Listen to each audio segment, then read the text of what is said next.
prediction ko for 2026 is a year of fears. Babalik ulit, magla-lockdown na naman.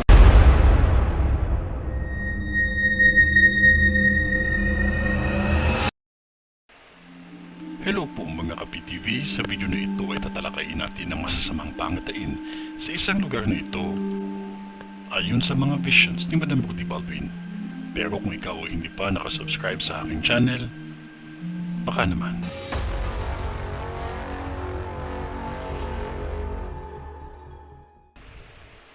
Manila or Metro Manila, maging maingat sa lahat ng bagay, lalo na kung kayo ay may negosyo.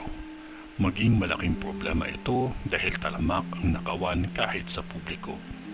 Gaya ng post ko noong nakaraan na laging takpan ng likod ng truck o sasakyan kung may mga bigas, karne o sibuyas at kahit ano pang paninda na ginagamit sa negosyo. Kahit mga personal na mga ginagamit at kinakain ninyo. Dahil ang pagnanakaw wala itong kinakatakutan na. Sa vision ko mas doblihan ninyo ang pag-iingat. Dahil may nakakita akong nilooban at pagkatapos sila gawin ang masasamang gawain, ay sinunod nila ang bahay at negosyo.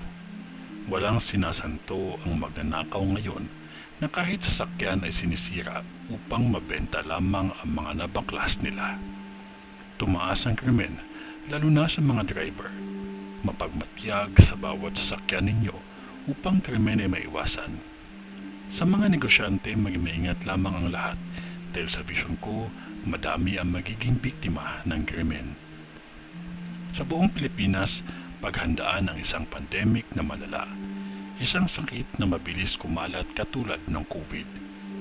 Huwag po ninyong masamain ang vision ko na ipinakita ng Diyos sa akin. Isa itong babala lamang.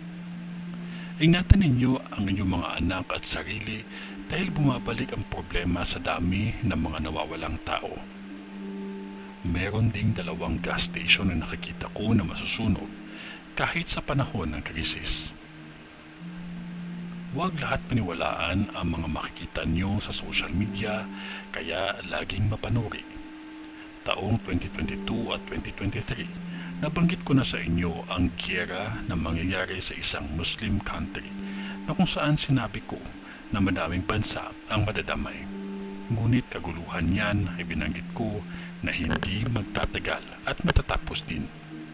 Ngunit ang tanging pakiusap ko lang po sa inyo ay tulungan ninyo akong magdasal na huwag matuloy ang giyera ng 2 bansa sa Asya.